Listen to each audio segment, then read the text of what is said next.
Hey guys, gals, and whatever else, you are listening to the Touchscreen Master. Welcome back to WOT Blitz. Today's topic is the T40, one of two American Tier 4 tank destroyers. The T40 introduces you to the turretless TD line from America, with the exception being the Wolverine and the Jackson. Those two have turrets, but the other TDs on this line don't. They remain turretless. Let's talk a little bit stat-wise. It's got average armor, 51 at the front, 38 at the sides and rear. It's actually the exact same layout as the M3 Lee. It can bounce most tier 3s, some tier 4s, but no tier 5 tanks. So it really depends on the tier, but for the most part, you really shouldn't rely on your armor. If it bounces, great, but don't really expect it to. It's okay in the maneuverable area. It's got a top speed of 38 kilometers per hour, which is alright. It turns kind of slow, that's a bit of a bummer. The top gun on this thing is pretty good, with an average AP damage output of 128. The gun, however, does have a slow reload, so I would suggest for the equipment, one of the things you want is a rammer, because it'll make it reload just a little bit faster, and you'll find that you can manage to make some shots that you otherwise couldn't because you would be still reloading. Speaking of equipment, you'll also want a camo net because part of the job of this thing is sniping. And the camo net just makes it a little less easier to see, and it especially makes it easier to get away with shots when you don't have a bush or a tree to hide behind. As for any other equipment, I found it didn't really need anything. The aim time's good. You don't really need, I guess you could have optics, but I don't think you really need them because you don't really need to spot anything in this tank. As for the provisions, I think a fuel can would be nice because that will help improve your engine power, and I think it will help improve the whole traverse. And a pack of coal is always nice, helps your crew get a little more on their job and stop listening to iTunes all day.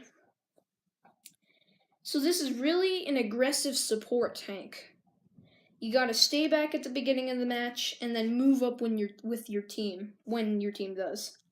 You don't want to rush and you don't want to push in this tank because the armor's not that great, and you've got a good gun, but you're also not very maneuverable, so you can't get out of trouble, and you can't take damage.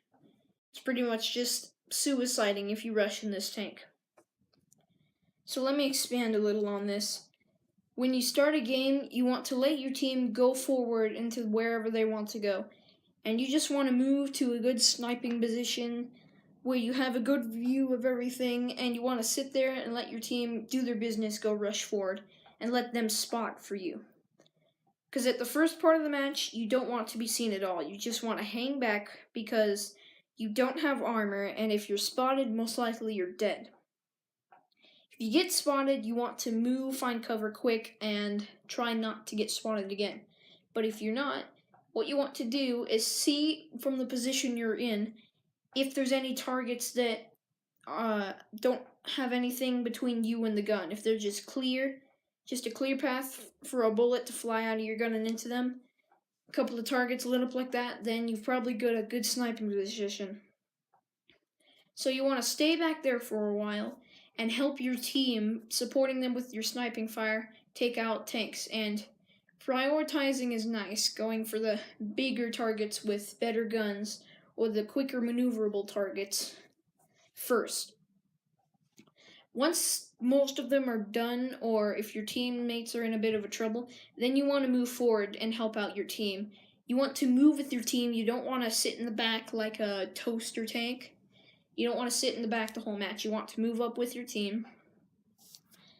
And if you see maybe a light tank that's having a bit of trouble holding back some tanks in one area, you want to probably go and help them because you don't have very good armor, but you do have a very good gun. And with a rammer, your rate of fire isn't that bad either. So you can do some awesome supporting fire even if you're not sniping. You just gotta go with the flow, move with your team, but still kind of stay behind and don't get spotted. That's one of the most important things. Don't get spotted unless you're with your whole team so that they can help you and you can help them. If you're all by yourself, you don't want to be seen, you want to be invisible. So in a tier 4 game, even though you still want to be kind of cautious, you can be pretty aggressive because you do have fairly good armor and it will definitely hold up against tier 3 tanks. And because tier 2 tanks don't really have a lot of health, your gun can do a substantial amount of damage to each and every one of them. So when you're in a tier 4 battle, you want to move around with your teammates. You can spend some time sniping, but really you don't really want to do that in a tier 4 battle, especially if there's a lot of tier 3s on your team, because you're the top dog on your team and you can afford to be aggressive and you need to be aggressive. So in a tier 4 maximum game, you want to do what I call the 3 S's: surprise, support, and slaughter. Stay hidden and look for opportunities where there's a low health tank or tier 3 that's all by himself and really looks like he could use a good spanking. Jump out, surprise him, and give him a nice dose of your gun. Support.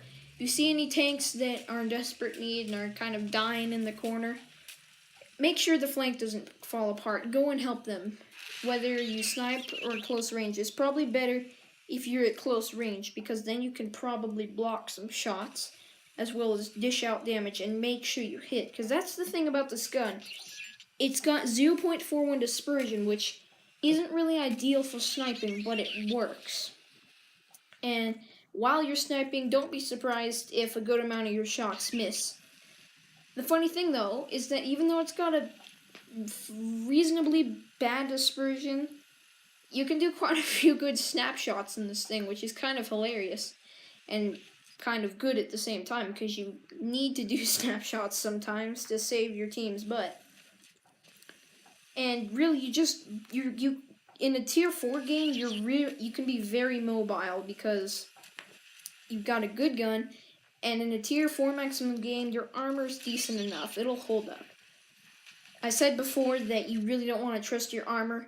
And if it's a tier 4 game, just tier 4s, you want to be more careful. But if it's got a good amount of tier 3 tanks, you shouldn't really need to worry about your armor that much. You really just want to worry about getting your gun in there and making sure your team doesn't die. One aggressive T40 can be all the difference between finishing a match with half your team dead or all of your team alive. It's true. In a tier 5 game, you've sort of got the same thing, but it's a bit different. You've still got the surprise factor, you've still got the support factor, but you don't really have the slaughter because you're going up against Churchills and KV-1s, which have a good hit point pool and a lot of armor. Your gun does have very good penetration, around 90 to 100, so KV-1s, are no really issue penetrating them. It's just you don't want to get hit by them, and so you got to be cautious and pull back usually each time you make a shot, unless you're behind a bush, because you don't want to screw up your camo net if you're in a good spot.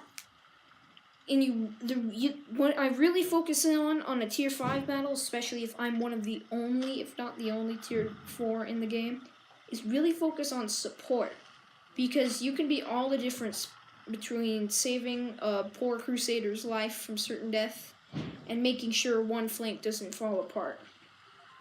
It also helps if you know your enemy, because while this thing does have reasonable armor, even a Hetzer with a derp gun make a pretty short job of you, so great to know your enemy, great to know their strengths and weaknesses, and work on their weaknesses, and that'll help you win a lot more games.